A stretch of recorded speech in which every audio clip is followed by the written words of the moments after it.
Hey there, glad to chat with you today. And I have to say, this video, all the credit for it goes to Connor. Because as I was thinking through different videos, I said, Connor, I really want a story of like Jesus restoring the hopeless or like giving hope. But there's so many different ways that could go. Like, what do I do? And he just goes, widow of Nain. And I'm like, what? And this story is of Jesus in the town called Nain. And he's passing through and he gets interrupted by a funeral procession.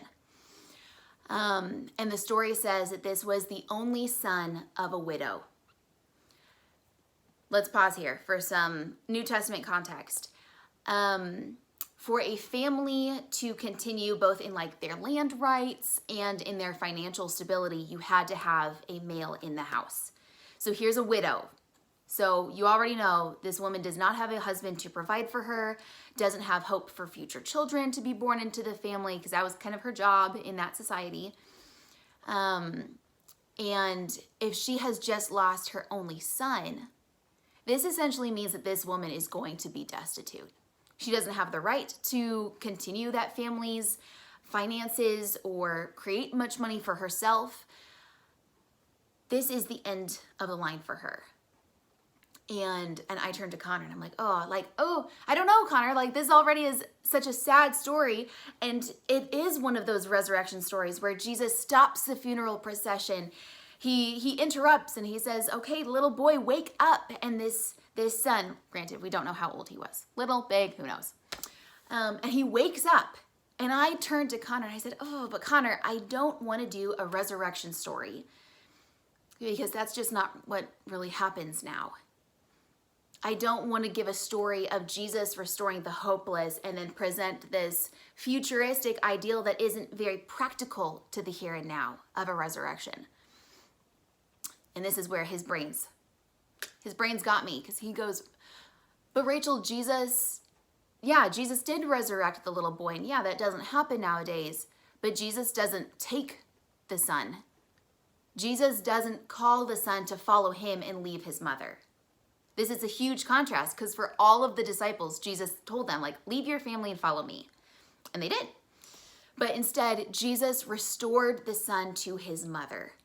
And by restoring this son to his mother, not just in resurrection, but also in social standing, in family unity, Jesus was saying to this widow, I see your plight, and I'm going to give you a practical solution to it. I'm going to give you a future for your financial stability, a future for your family. I am going to give you exactly what you need in this moment. And I'm not going to like resurrect your son and then take him from you. And this is the kind of hope and restoration of the hopeless that we need in our day and age. And with this, I also want to highlight this is why I'm in counseling. I'm working with a number of families who are grieving the loss of a parent and working with their kids. And there is nothing I can do to bring their lost parent back. And yet, what I can do is I can walk with them in their grief. I can sit with them in their anger, in the shame. I can sit with them as they're telling me about being bullied at school because of how their parent died. I can sit with them as they talk about how much they miss their parent.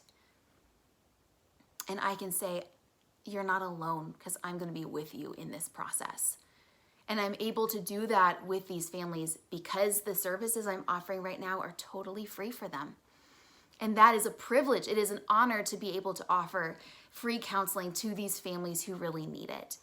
In this holiday season, I want to ask you if you would consider supporting this ministry with a year-end gift. The support I raise is going so that I can do this work and do it wholeheartedly. And it is bringing people who wouldn't be able to access care, the mental health services that they really need. And I'm grateful to be able to do it. And I'm hopeful for the growth that I'll be able to see in my clients in 2025. And that's where I want to give hope to the hopeless. Thank you.